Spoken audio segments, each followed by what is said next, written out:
Hey everybody, we're back with week 2 of our Why series. Just talking about why we do certain things in the church. Last week we talked about baptism and what it means and what it doesn't mean. So a quick recap, baptism is just the outward showing of the inside change. And it shows that we're in a relationship with Jesus Christ and that we want others to know that. Just a reminder, baptism is not salvation. And you can be saved without being baptized, but salvation and our new relationship with Jesus should push us to want to be baptized so we can be obedient to Christ and tell others that we belong to Him. Which brings us to week 2. And this week we're going to talk about church membership. In our church, most of the time we talk about baptism and church membership kind of goes right along with the two topics kind of go hand in hand. And once someone is saved, they come forward to be baptized, and we go through that process. And at that time, once they're baptized, they can choose to become a member of our church. If you've been baptized in our church, you might remember the card that your parents or you filled out after you were baptized, and that card makes you a member of our church. It puts you on the list of all the people who are saved and are a part of our local church, and that is super important. Being a part of a church can often be referred to as being a part of a fellowship. And no, that doesn't mean we're going to come together and eat, but we do. And I've heard numerous times before it being referred to as two fellows in one ship. Just the word fellowship. And if you've ever been in a boat or any body of water far away from land, or if the water is moving at a good pace down the river, it's so much better to be in that boat with someone rather than being alone. It's safe to assume if you're anything like me, that you've had at least, the thought of, am I going to make it back to shore? Are we going to make it down this river? And randomly, these thoughts enter our minds. I know it sounds kind of dramatic, but when I'm doing things by myself, that's what happens to me. However, those doubting thoughts and the thoughts that steer me away from the positives and the good things of being in God's creation and being on the water and having fun, those kind of get overshadowed by these negative things that come in. And it just doesn't happen when you're with other people, when you're with someone else. Just being with someone else makes things more comfortable and better to make it through the hard times, especially when you're able to paddle together as a team. Church membership is important because being a part of the body brings you together with other believers.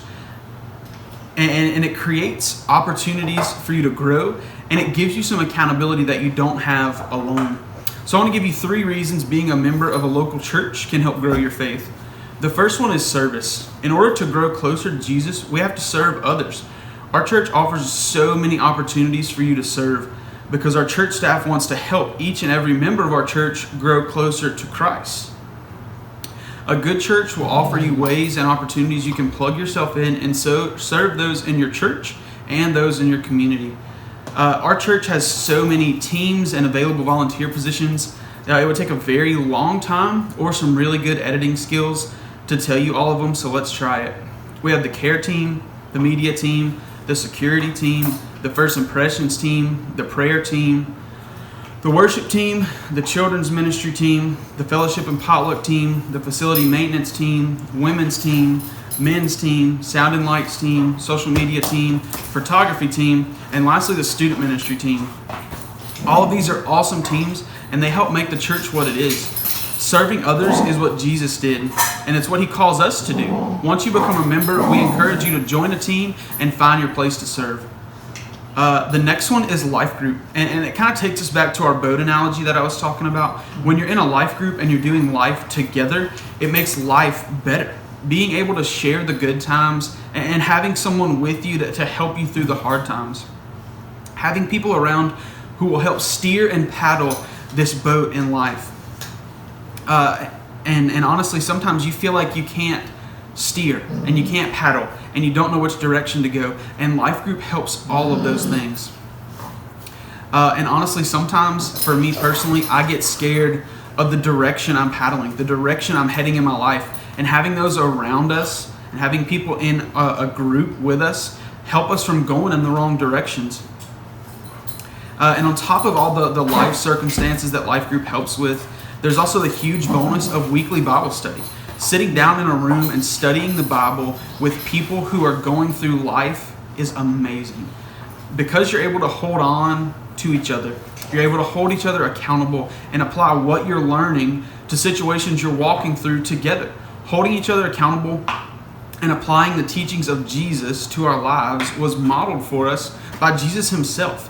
And he did that with his disciples. They did life together, and he taught them and showed them the right way to live and how to apply what he was teaching to their lives. And if you think your life group leaders aren't very good and you wish you had a better one because you're struggling with stuff and you don't feel like it's helping, just remember this. Judas had the best life group leader and still messed up in a major way. Lastly is worship.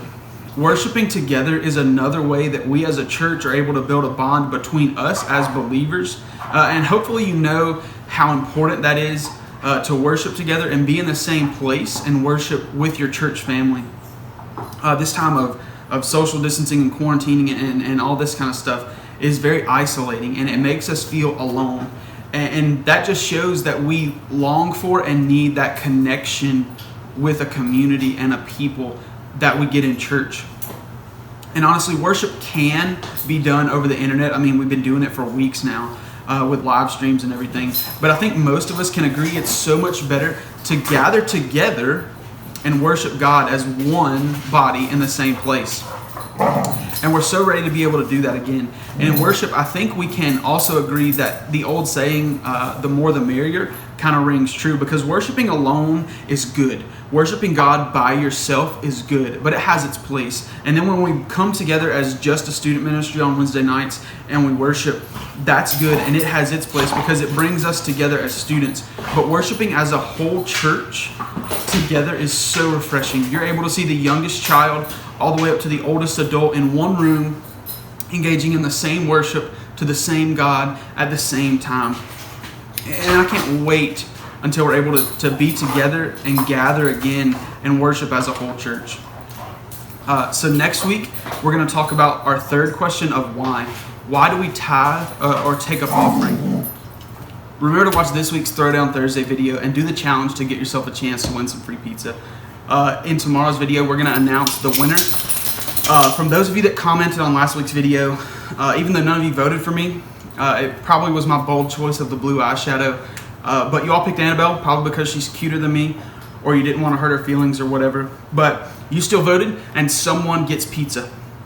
So be on the lookout for this week's video, and we'll get the pizza to the winner. We love you guys. We're so ready to be back.